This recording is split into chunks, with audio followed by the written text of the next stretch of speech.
Assalamualaikum warahmatullahi wabarakatuh. Nama saya Naila Farafisha binti Idris, nombor matrik 050200. Saya daripada ISM Usuluddin semester 6A. Saya akan membentangkan sebuah subjek yang diajar oleh Ustaz Said Hazrul Lafri Said Omar bagi subjek Dirasah Al-Aqidah An-Nasiyah USI 31003 dalam tajuk dakwah ke-9 ataupun ke-10 dalam kitab yang lain, iaitu Allah Subhanahu Wa Taala Esa. Baiklah, kita akan pergi kepada slide yang pertama. Okey ya. Allah Subhanahu Wa Taala itu Esa. Kita mesti meyakini Allah itu Esa kerana apa? Esa di situ bermakna satu, iaitu adanya zat yang Esa. Tidak ada yang lain seperti Allah. Dan kita tidak merujuk kepada sifat itu yang melebihi zatnya kerana tak bermaksud wujud sifat yang dinamakan Esa. Kerana apabila disebut Allah itu Esa, hanya kita merujuk kepada zat Allah sahaja yang Esa. Okey. Kemudian Allah itu kita harus ketahui tidak berjuzu dan tidak berukuran. Okey. Allah tidak menerima pembahagian kerana pembahagian itu bermakna adalah perkara yang memiliki sukatan dan bilangan. Perkara yang memiliki sukatan dan bilangan yang seperti kita ketahui hanyalah makhluknya. Okey, Allah tidak memiliki sifat berbilang-bilang. Kerana itu kita tidak boleh menggambarkan bahawa Allah itu boleh dipisah-pisahkan. Bagaimana kita mahu menggambarkan sesuatu itu boleh dipisah-pisahkan sedangkan perkara itu atau sesuatu itu tidak memiliki bilangan. Okey. Kemudian kita masuk kepada slide yang kedua. Makna yang perlu kita ketahui Allah itu Esa bermakna Allah itu tiada tandingannya atau Allah itu tiada lawannya, ataupun kita ketahui Allah itu tiada sekutunya lah atau seterunya yang sama tahap ataupun level dengan Allah. Dan kita jelas sebagai manusia jelas bahawa lebih-lebih lagi Muslim tentang keesaan Allah Subhanahu Wa Taala. Baiklah, di dalam pembentangan ini perlu kita mengambil kira kepada aspek-aspek yang penting terhadap kewujudan Tuhan. Pertama, Tuhan itu tidak bertempat kerana yang bertempat itu adalah makhluk. Tuhan itu tidak berwaktu kerana yang waktu itu adalah makhluk. Waktu itu sendiri adalah makhluk ciptaan Allah. Bagaimana Allah memerlukannya? Begitu. Kemudian Tuhan itu tidak berarad ataupun sifat. Sifat di sini yang merujuk kepada sesuatu yang memerlukan zat untuk bersandar kepadanya. Okey, contohnya berlari. Berlari itu adalah arad. Berlari itu tidak boleh wujud sendiri kerana ia memerlukan tempat untuk bersandar. Dia perlukan manusia berlari. Jadi zat manusia itu dia perlukan untuk dia bersandar. Begitu. Kemudian Tuhan itu tidak lemah. Kerana yang kita ketahui, kalau lemah bermakna bukan Tuhan lah. Itu makhluk. Dan Tuhan itu tidak kurang. Okey.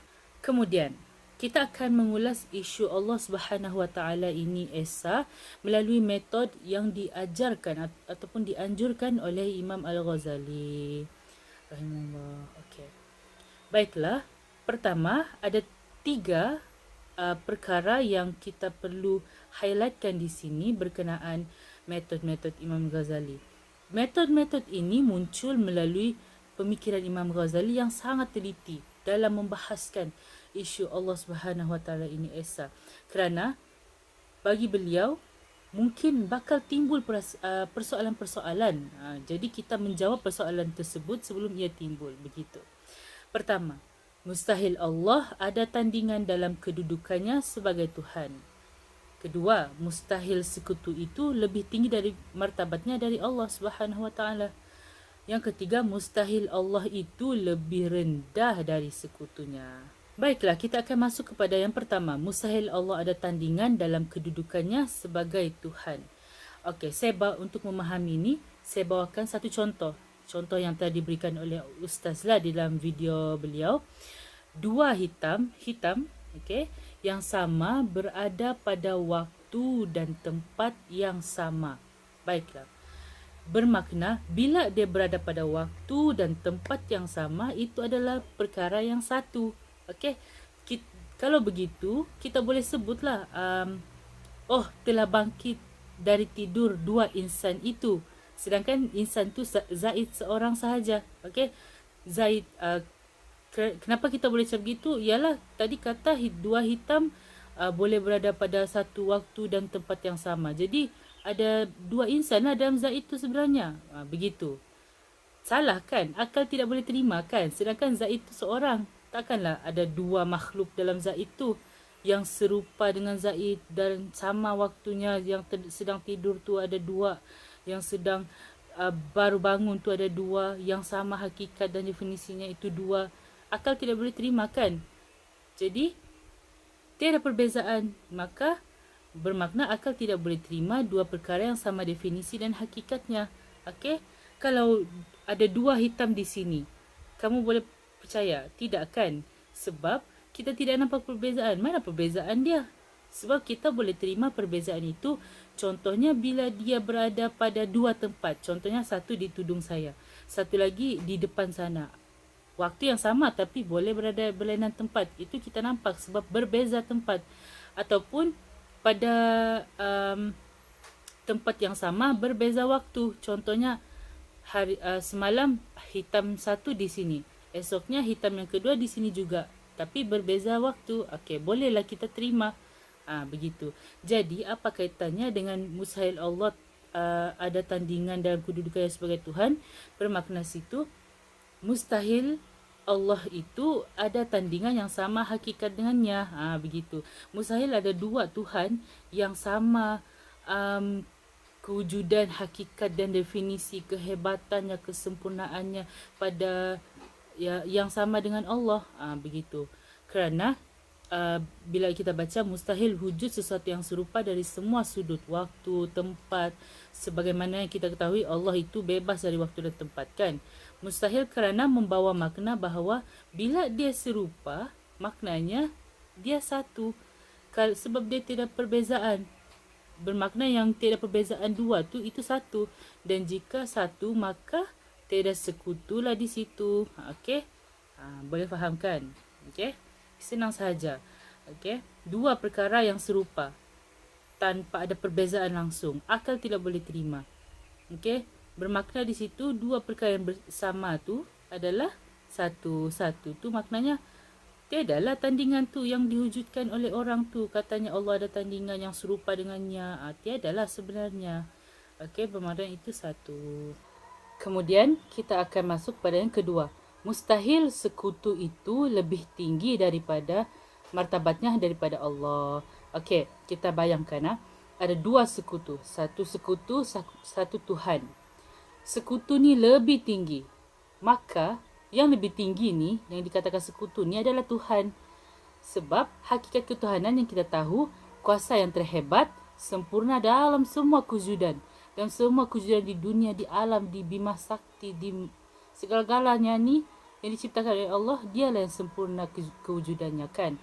Tidak diciptakan dan tidak akan berakhir. Dan yang satu lagi yang rendah ni, yang kononnya kata tadi Tuhan, itu tu bukan Tuhan. Kerana Tuhan tidak lemah.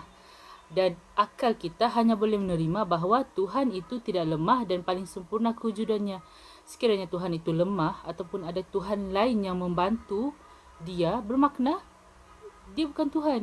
Kenapa dia perlu lemah? Kalau dia lemah, baik dia jadi makhluk kan.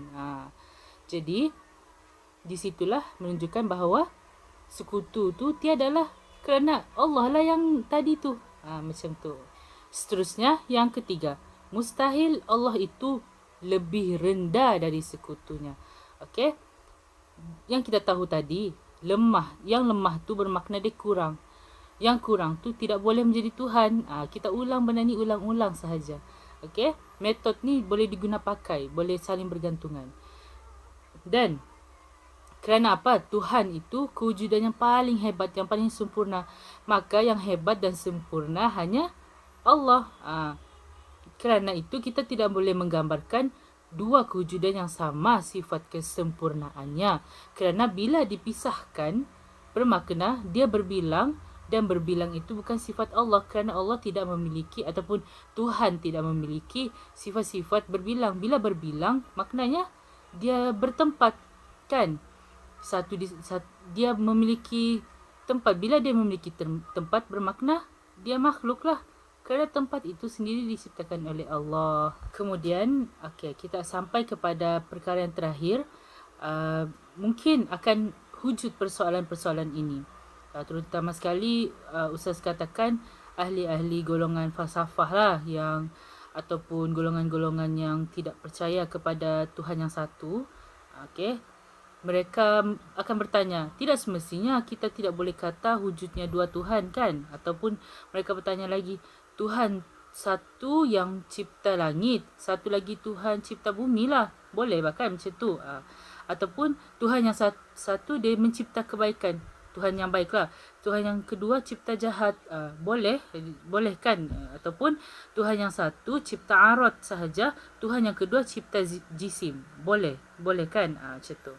Jadi jawapan bagi persoalan ini adalah batil jika kita mengatakan sebahagian jisim sahaja diciptakan, kerana kerana langit dan bumi itu adalah jisim yang sama.